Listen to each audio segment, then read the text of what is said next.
Welcome to Dave's Daily Crypto Take. Today's Tuesday, September 14th, 2021. Let's take a look at today's charts. We got number one BTC at $45,280.71, up 1.4%. Ethereum at number two, $3,297.98, up 0.97%. Cardano at number three, $2.39, down 1.71%. Tether at number four, $1. Binance Coin number five, $400.80, up 2.28%. XRP number six, $1.07, 0.44% up. Solana number seven, $166.34, up 3.78%. Polkadot at number eight, $35.75, up 0.64%. Dogecoin number 9, 23 cents, down 1.52%. And last but not least, number 10, USD coin, $1. Let's take a look at the crypto fear and greed index.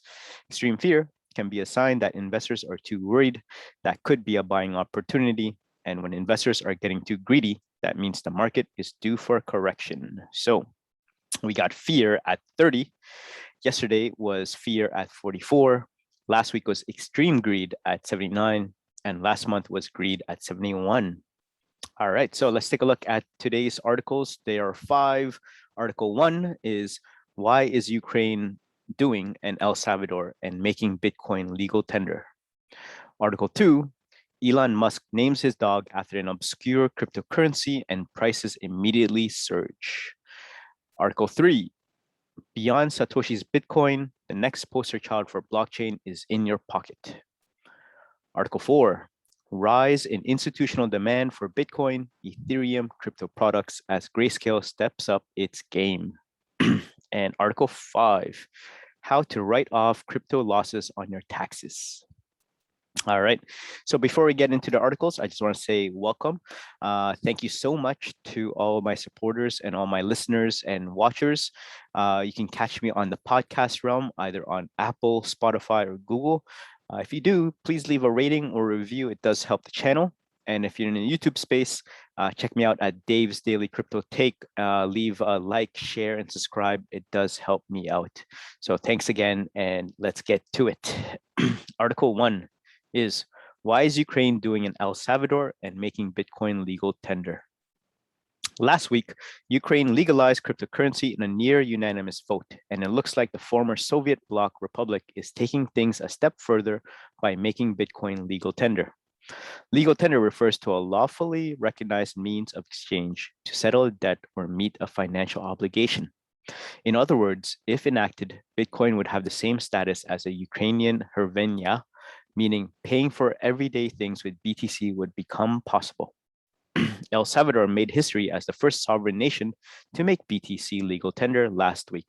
However, the rollout has not gone off without a hitch, something Ukrainian delegates will be well aware of. Ukraine wants to reinvest and reinvent itself as a crypto mecca. It's reported that Ukraine's President Zelensky has sent a team to El Salvador on a fact-finding mission to aid his plans for crypto adoption.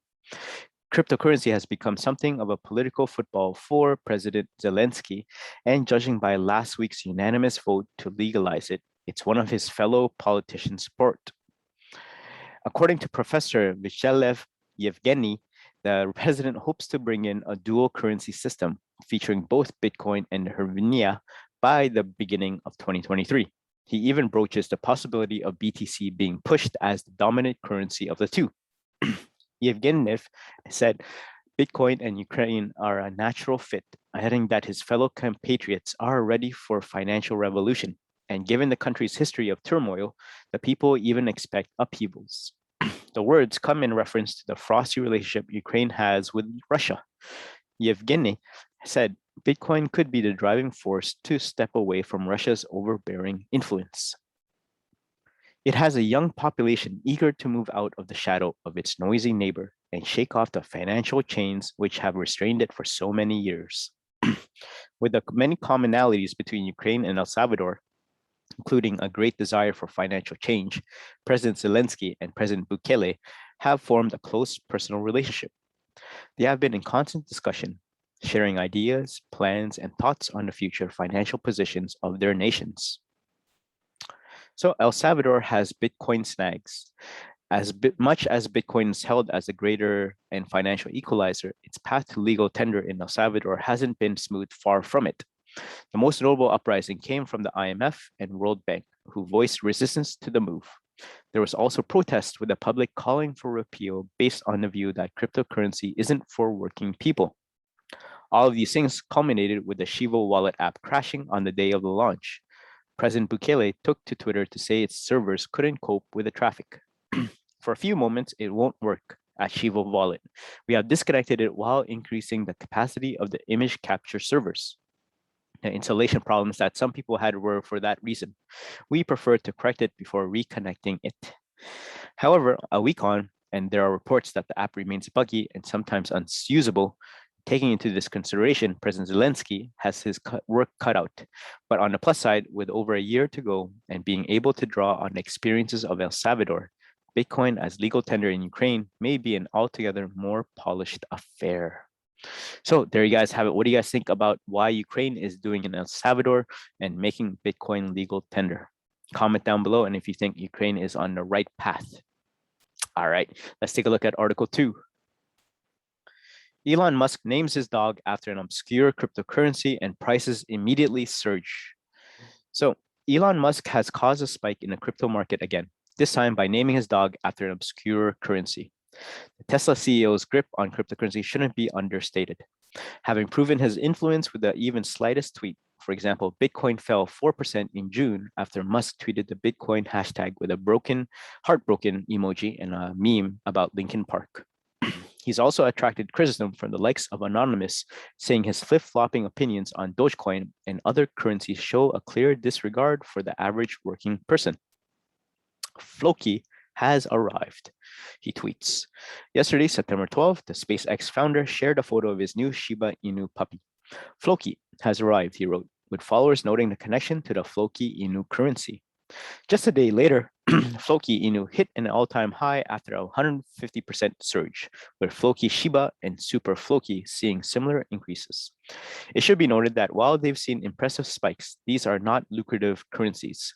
Floki Inu is worth just 0.000032666 cents, with none of them coming close to the 2,000 most valuable as per coin market cap. Yo, Elon has been on 10 minutes. You posted your dog and this coin up 150%, one of his followers replied. To the moon, another wrote. Crazy, when you tweet something, a lot of people are going insane, a third wrote. Mr. Whale tweeted, Floki coin has surged to all-time highs and is now up over 250% after Elon Musk tweeted a picture of his new dog with the caption, Floki has arrived. During a Q&A session on Clubhouse earlier this year, Musk responded to his controversies regarding Dogecoin's market volatility. Occasionally, I make jokes about Dogecoin, but they are really just meant to be jokes, he said. But fate loves irony. The most entertaining outcome is often the most likely and arguably the most entertaining outcome. And most ironic outcome would be that Dogecoin becomes the currency of Earth in the future. So what do you guys think about Elon Musk naming his dog after an obscure cryptocurrency and prices immediately surge? Have you ever heard of the Floki Inu coin before this story? Comment down below. Let me know what you think. All right, let's move on to Article 3. Beyond Satoshi's Bitcoin, the next poster child for blockchain is in your pocket. Though Bitcoin was created and first created in 2008, most of us had never heard it until 2017, when it had its first meteoric rise to nearly $20,000 per coin. More people were then made aware of this revolutionary technology when Bitcoin made its historic bull run from 10,000 to over 60,000 in the span of 6 months from 2020 to 2021. With the advent of Bitcoin, its creator Satoshi Nakamoto also gave us the gift of blockchain. The distributed ledger technology essentially lets millions of people contribute to the same Bitcoin network by lending their computing power for the purpose of verifying transactions while being rewarded in Bitcoin, otherwise known as mining. In the midst of cryptocurrency having its meteoric rise to fame, NFTs have now entered into the running for the face of blockchain technology. So far in 2021, billions have been spent on NFTs, and they only just hit the mainstream market at the beginning of the year. Both of these technologies succeeded for various reasons, but fundamentally, they exist because of blockchain's ability to bring a near bulletproof level of verification to the age of the internet. This is due to the unique way a blockchain stores data. Essentially, each new block of data connects to all the blocks before it in a cryptographic chain in such a way that it's nearly impossible to tamper with. All transactions with the blocks are validated and agreed upon by a consensus mechanism amongst the entire network, ensuring that each transaction is true and correct. Total Network Services Corp, founded in 2019 by blockchain innovator Thomas Carter, is a group of people who understand the potential of this technology and find opportunities to infuse blockchain where its unique abilities are needed to create a more sustainable and efficient technological environment.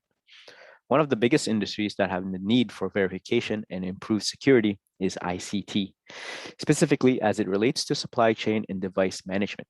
So what does that mean exactly? It's the phone in your hand you're probably reading this article from now. It's where we do our banking, consume content, store sensitive data, manage our schedules, and communicate with loved ones. With over 5 billion people using mobile phones and the average user spending over 4 hours a day engaging with apps, smartphones are the #1 target of malicious actors. So then the obvious question is, why not bring the power of blockchain into this space? Taking a technology known for its ability to provide verification and pairing it with an industry that has the most to lose from a lack of security. Okay, blockchain could help, but where would the solution fit into the ICT ecosystem exactly? And how would you get adoption? Answer, don't reinvent the wheel, just attach it to the car. Starting in early 2020, TNS approached the Telecommunications Industry Association with a concept referred to as the Enhanced Mobile Equipment Identifier, EMEID. The EMEID is based on the MEID, a globally unique 56-bit identification number for a physical piece of mobile station equipment. Globally administered by the TIA, MEIDs typically show the manufacturer code and the equipment serial number. The number is permanently affixed to the device and used to facilitate mobile equipment identification and tracking. Assignments are coordinated with the International Mobile Equipment Identifiers, IMEIs, to enable global roaming and harmonization between 3G, 4G, and 5G technologies. TNS's concept was to attach the MEID to a blockchain specifically designed to support ICT supply chain security. If an MEID is attached to a blockchain, a globally unique digital token can be created that can represent any associated physical or digital asset. This token would be referred to as an enhanced MEID. Tokenization is the name of this process. When attached to a blockchain, the MEID documentation capabilities expand to include hardware bill of material, BOM, software BOM, and software remediation activity. This additional capability can enhance an organization's hardware and software supply chain visibility, component provenance, and internal change management processes. TNS is also partnering with Ripples on this endeavor. Their interlife spatial engineering technology adds time-tagged geolocation data and geofence functional management capability to the enhanced MEID solution. These additions can dramatically improve security measures and provide near real-time operational options based on the location of the associated asset. An organization, for example, could disable software running on an EMEID provision piece of equipment based on its geolocation. As part of our collaboration, TIA has allocated up to 32 A1 blocks of MEID numbers to TNS. That's 35,554,432 numbers. These can be tokenized to create 33,554,432 individual enhanced MEIDs, EMEIDs. Pre-assigned MEIDs can also be tokenized through a post-deployment blockchain registration process. TIA is leading the way on ICT supply chain security with the development of the first ever global supply chain security standard, SCS 9001, that specifies verifiable and measurable criteria and uses a process-based quality management system to verify trusted suppliers. TNS, as a participating member of the SCS 9001 supply chain security standard development process, was able to identify how the EMEID could collect 5 of the 11 recommended supply chain security measurements in the upcoming standard. That is why we have explained and extended our collaboration to include 4 industry partners to demonstrate how to apply the EMEID to 4 specific ICT industry relevant use cases as part of the SCS 9001 pilot program. The pilot partners are NIVID IT, Internet of Things Management for Smart City Deployments. 2, ComSovereign, Wireless Device Deployment and Management across US government, military, and commercial networks. 3, EIM Sensor, Virtual Asset Management on smart televisions and other light-emitting diode LED displays in the hospitality industry sector. And 4, ComSovereign Virtual Netcom Saguna Networks, edge computing solutions within the computer industry sector. So what do you guys think about this topic about beyond Satoshi's Bitcoin? The next poster child for blockchain is in your pocket using IoT's Internet of Things. Comment down below and let me know what you think about that. All right, before we get into the next round of articles, I just want to say thanks again for your support and your continued interest and request about cryptocurrency and the articles. I've been reading up on the analytics and the comments, so thank you again so much for all your help. Please continue the train by just liking, sharing, and subscribing. If you're in the podcast space, just please leave a rating and a review. It does help me out a bit. All right, let's keep going. Article 4, the rise in institutional demand for Bitcoin, Ethereum, crypto products as Grayscale steps up its game. The cryptocurrency market has hooked the interest of many investors, and it could see another wave of large-scale adoption making way. However, this could not just be due to the price volatility of the cryptocurrencies, but also the impending decision of the regulators on various crypto products, including the exchange-traded funds, ETFs. The growing number of inflows within the space has been a telltale sign of people turning to crypto to secure financial risks. According to CoinShares Digital Asset Fund Flows Weekly Report, nearly 40% of the past week's inflows to digital asset investment products were allocated to instruments tracking altcoins, whereas $97.8 million was invested into crypto investment products between 30th August to 3rd September. Out of these inflows, $38.9 million was invested in altcoin products. Meanwhile, the report estimated institutional asset managers currently represented a total of AUM of $62.5 billion combined, close to the record level noted during mid-May of $66 billion. Grayscale has been dominating the space as it represented 73% of the sector's AUM. Growing its list of products with different altcoins seemed to align with the company's expansion plans before the US SEC approves the first ETF. Grayscale Investments is also the world's largest digital asset manager with nearly $50 billion in AUM. However, as the asset manager awaits approval from the United States Securities and Exchange Commission, it recently announced 3 of its single asset products have become SEC reporting companies. These included Grayscale Bitcoin Cash Trust, Grayscale Ethereum Classic Trust, and Grayscale Litecoin Trust. These assets join the league of Grayscale Bitcoin, Ethereum, and digital large cap fund trusts that report to the regulators with regular financial statements and disclosures and comply with all of the other requirements stipulated in the SEC Act of 1934. Meaning all 6 offerings will now be regulated to publicly traded companies on national bourses such as NASDAQ or the New York Stock Exchange. This was the result of rising interest of investors in not only Bitcoin, but other crypto assets too. As highlighted in CoinShares report, according to Michael Sonishin, CEO of Grayscale, the SEC reporting companies have opened Grayscale to a wider audience of investors who are typically used to seeing that when they think about making investments. With interest among institutions climbing higher by the day, the asset management firms like Grayscale may take the opportunity to pocket this interest with more range of crypto products. So what do you guys think about this rise in institutional demand for Bitcoin, Ethereum, crypto products as Grayscale step ups its game? Comment down below and let me know what you think about Grayscale and their actions and their moves right now. All right, let's take a look at the main topic for today. It is how to write off crypto losses on your taxes. You can use your bad crypto bets to offset the taxes on your other investment gains.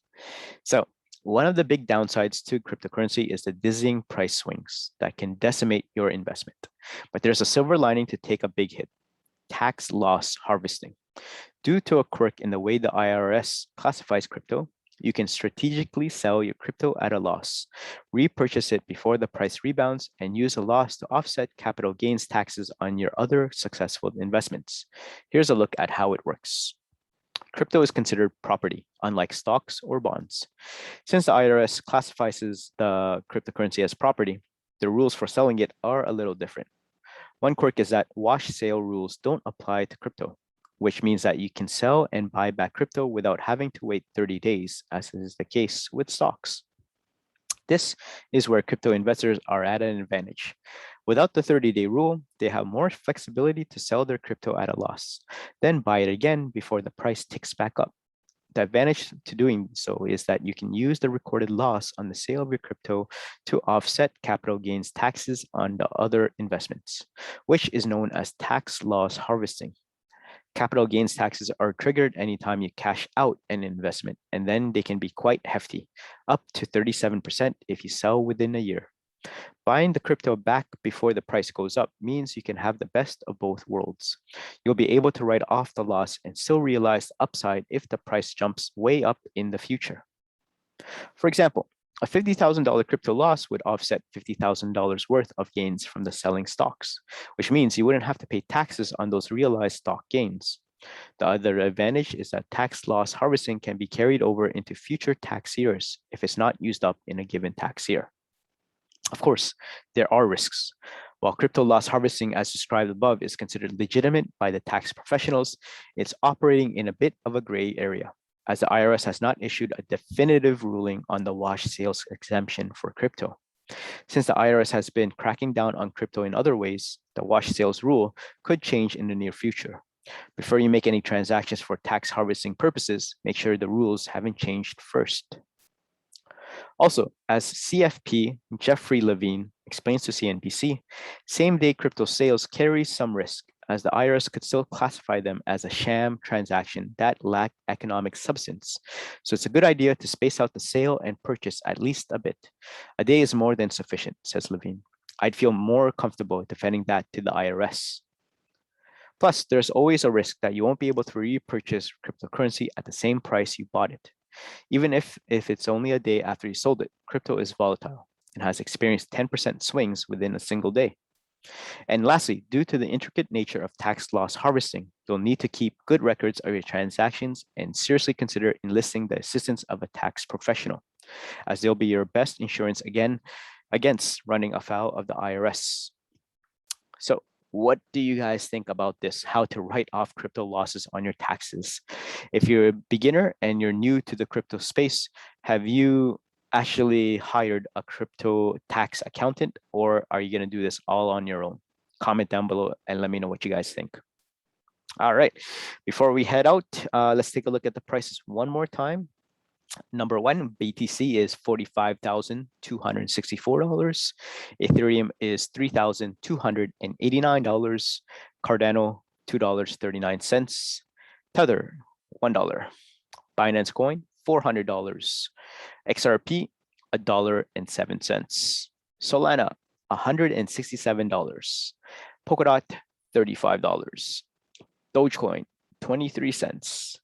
USD coin, $1. And there you guys have it. I hope that you guys had a lovely day listening to the podcast and watching the videos. Again, if you can, please leave a like, share, and subscribe. helps me out so much. And I do these podcasts and these videos for you and me to learn about the cryptocurrency space. So again, all of these news and updates will be unbiased. Some are going to be for crypto and some are going to be against. But I hope you guys do your due diligence and do your own research. Until the next one, have a great crypto day and see you in the next one. Peace.